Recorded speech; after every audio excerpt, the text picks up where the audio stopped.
today. I got the piston rings and I got the pistons, and down in a bag over there, we're gonna go ahead and ring these pistons and get ready to get them back in the engine. So let's pull these rings out and take a look at everything here. That's garbage. All right. So Hastings is a good name brand. Everything labeled. We got the top ring, second ring, and you got the oil ring and the other rings that sit with the oil ring as well. So I'm gonna go ahead and start pulling these pistons out and getting these set up and ready to go. All right, so we got our piston here. We're gonna go ahead and get these ringed up.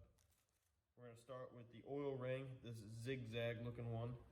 That goes on the bottom and you're gonna work your way up. Now with the oil ring, you sit this first, and then you have these two very thin rings that sit on the bottom and top of it. Also on the second ring, or any ring for that matter, let me see if I can get it to zoom in or focus here. Oops. Anyway, I can, I'm not a cameraman. There's a dot on this second ring, which indicates the dot goes face up towards the top of this piston head. Sometimes it'll be marked with the word top. That does not mean it goes on the top ring. It just means that's the top of the actual ring. So starters, same thing, assembly lube and oil mixture. You want to lube these up, make sure it's nice and lubed, ready to go. You don't want to put in these rings dry or anything. Get that nice and oiled up here. Go ahead and take this first ring.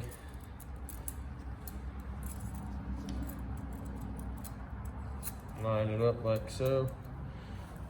Make sure it's in like that. And you also want to make sure that the endings aren't overlapped, because that'll cause major problems down the road. So we're good there. We're gonna go ahead and take our first thin ring there, and we're gonna get that lined up at the bottom. Spin that around, make sure that's nice and flush. Then we're gonna take our, whoops, try and not do that again.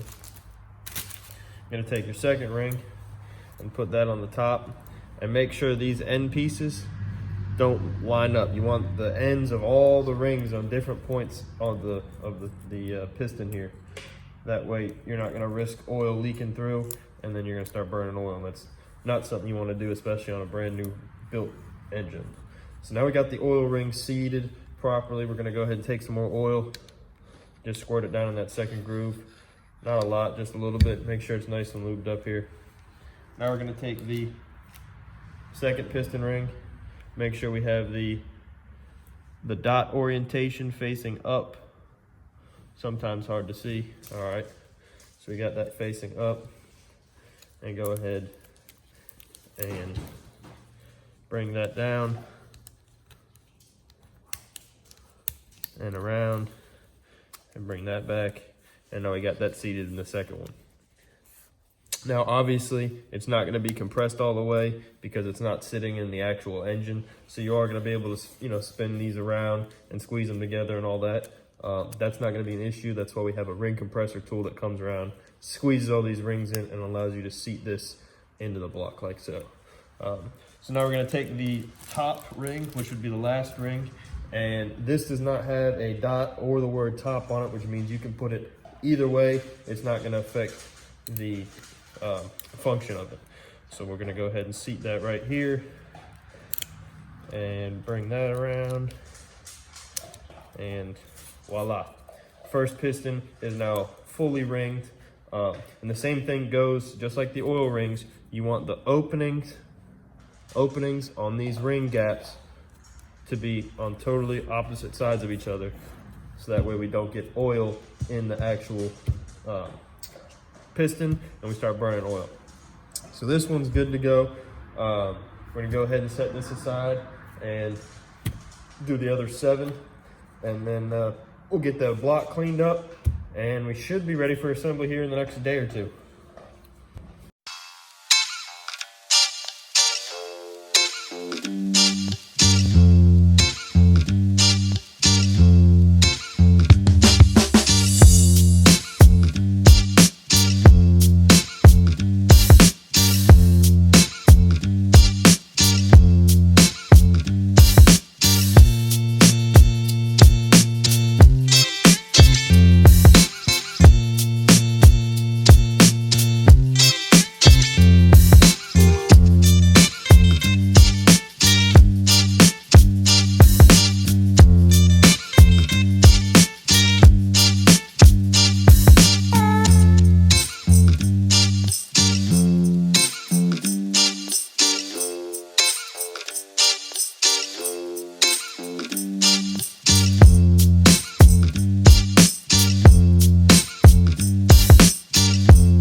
plate, cylinders honed out.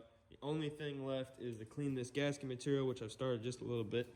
To clean the gasket material off where the cylinder heads mate and where the timing chain and timing cover go, and just kind of clean off the surface area.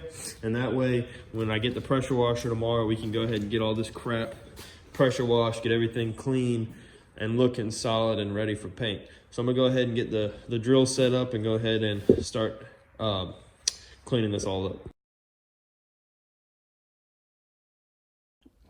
Alrighty guys, we're finally back working on the 302 again. Made some huge progress. We got the block cleaned up, got it painted, got the new cam bearings and new camshaft in, slid right in. It's rolling nice and smooth, no problems there. We're gonna go ahead and get the main bearings in, which go right here. Whoa there, buddy. We're gonna go ahead and get the main bearings in today, get the crankshaft in, and go ahead and get these main caps bolted on, torqued to spec, and get this bottom end put together, flip it over, and get these pistons put in, and start making some serious progress on it. So let's get started. First, when you're putting in all these main bearings, you want to make sure all the surfaces where the bearing goes in is nice and clean, no old residue or oil in there. We're just going to take a rag soaked with brake clean and get it all wiped down here. Get it prepped for these new bearings. Next, we're gonna take the bearings right here. You got two separate bearings. One's gonna be solid and one's gonna have a slit with a oil hole, and that's gonna sit on the actual block, and these sit up in the main caps. So all you wanna do is take a nice little bit of lube right there, put on your finger, wipe it where the bearing's gonna sit, and set that down. Do the same thing to the top of the bearing and the bottom. We'll get a little bit more.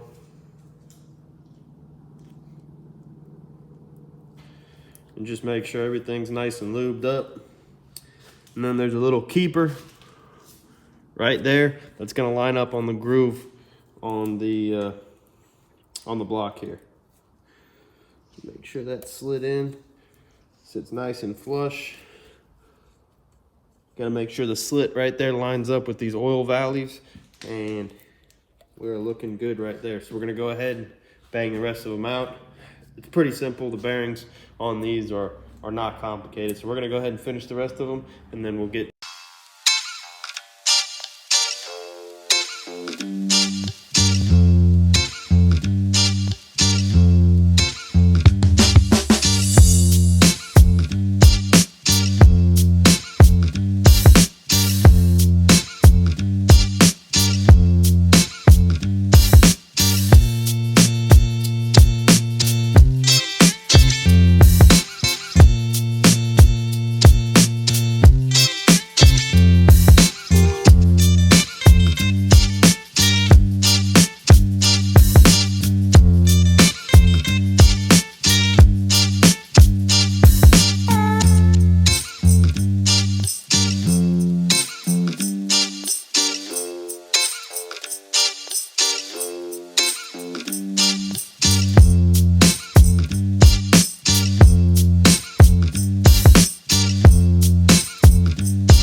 So now I'm going to show you guys how to put on the main cap bearings.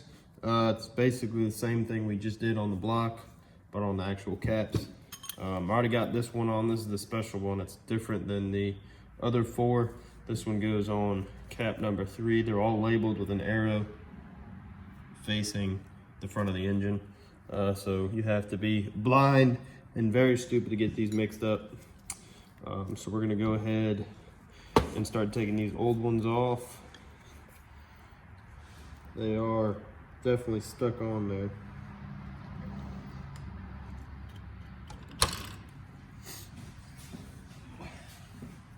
And I'm sure I'm probably doing this wrong. I'm sure there's some crazy special tool that you need to make sure you don't scratch the bearings or the caps or however you got to do this, but this is all I got.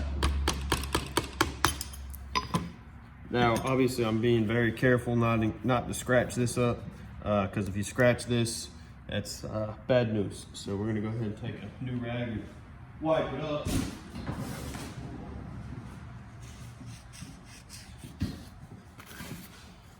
So that we got that wiped up, we're gonna take some lube that up like so. It's a little bit too much, that's all right. Now we're gonna take a new bearing, same thing, just like the ones on the block. Make sure we lube it up nice and good. We don't want any dry starts. Now we're gonna go ahead and take it, face it this way. There's a little lock tab just like the other ones. Slide it in, just like that. Press it down, make sure it's nice and flush. There we go. We got 2 down, 3 to go. Throw the old bearings away and repeat the process for the remaining ones.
All right, now that we got all the bearings in, we're gonna go ahead and drop this crankshaft in.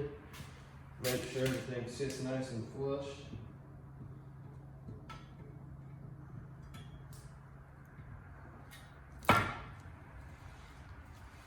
Always gotta spin it over, make sure we got nothing binding up. Looks like it's good to go. So now we're gonna go ahead and get all these main caps bolted on and torqued down to spec with our fancy torque wrench. So let's go ahead and get started on that. I got all the main caps on. I almost forgot to put the rear main seal on. That could have been bad. Good thing I got it before we torqued all these down to spec. That would have been a rookie mistake. But as you can see, they're all labeled. 1 with an arrow facing, 2 with an arrow facing, 3 with an arrow facing.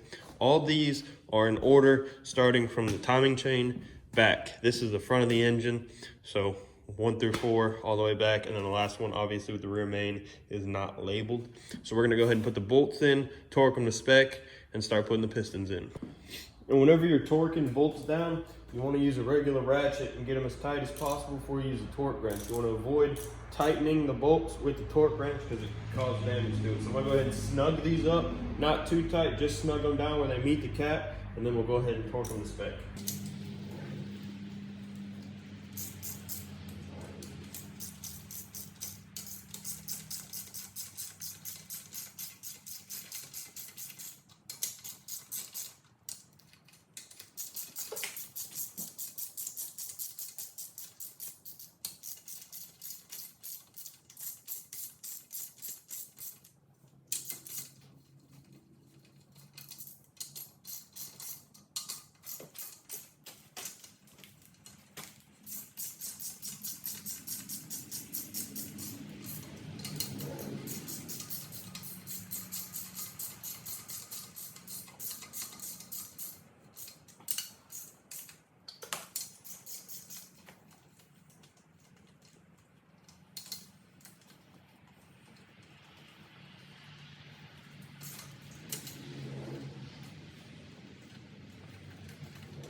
All right, so when you're using a torque wrench, you never want to use an adapter. Sometimes you have to, but it's best to just go straight socket, no adapter, because you lose a little bit of torque. The torque spec for these main caps on this 302 is anywhere from 60 to 70 feet. I got it set to 70 feet here. So we're gonna just work our way in the middle and work our way out and go ahead and get these torqued down.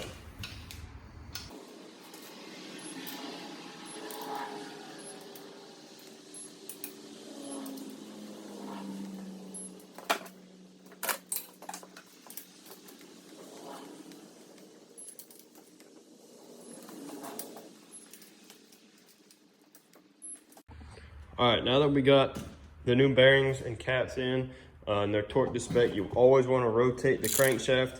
Make sure there's good, nice, smooth spin. There's no problems. And you're always going to want to spin it even after every piston to make sure that there's no problems. You spaz. But you just always want to make sure that there's no problems. Otherwise, you'll do all this work and find out that something's not right way down the road. So you want to make sure you get that way before. So we're good to go here. We're going to go ahead and start working on these pistons.